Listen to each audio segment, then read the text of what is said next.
Mr. DeJoy, here's what your so-called reforms have done to my district in 70 days.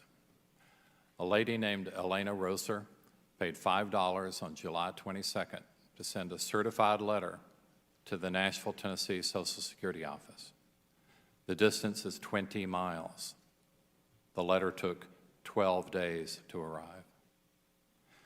Just this morning, excellent reporting from Nashville's Channel 5 TV proves that Nashville's mail trucks are being forced to leave on schedule even when completely empty. Imagine it, 53-foot trucks forced to travel hundreds of miles completely empty due to your so-called reforms. Here are the truck records. That's not efficiency, that's insanity. For anyone thinking of voting absentee, the effect of your policies is to unilaterally move up Election Day from November 3rd to something like October 27th. And if you force more empty trucks on the highway, you will be able to single-handedly move up Election Day even earlier.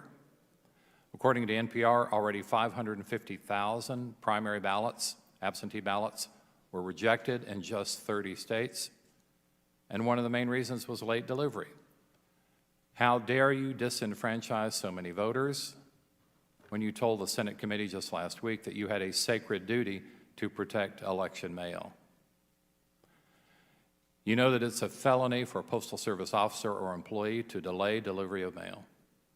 A postal employee can be fined or imprisoned for up to 5 years for delaying the mail, but somehow you can delay all the mail and get away with it? They can be prosecuted, but you can't, even if your actions are a million times worse? Mr. DeJoy, do you have a duty to obey U.S. law like every other American? I do, sir. Well, previous Postmasters General have been punished for much smaller conflicts of interest than yours. In 1997, the 70th Postmaster General, Marvin Runyon from Tennessee, had to pay $27,000 because of a $350,000 conflict of interest. If your $30 million conflict of interest, 100 times larger than Mr. Runyon's, were treated like your predecessors, you would have to pay a $2.7 million fine and probably be ousted from being Postmaster General. So, Mr. DeJoy, are you above the law that applies to other Postmasters General? I don't agree with the premise. I'm in full compliance with all ethical requirements that I need to have. And there's an OIG investigation, and I welcome the result of that report. Well, Mr. DeJoy, as a mega donor for the Trump campaign, you were picked along with Michael Cohen and Elliot Broidy, two men who have already pled guilty to felonies, to be the 3 deputy finance chairmen of the Republican National Committee. Did you pay back several of your top executives for contributing to Trump's campaign by bonusing or rewarding them? That's an outrageous claim, sir, and I resent it. I'm just asking a question. The answer is no.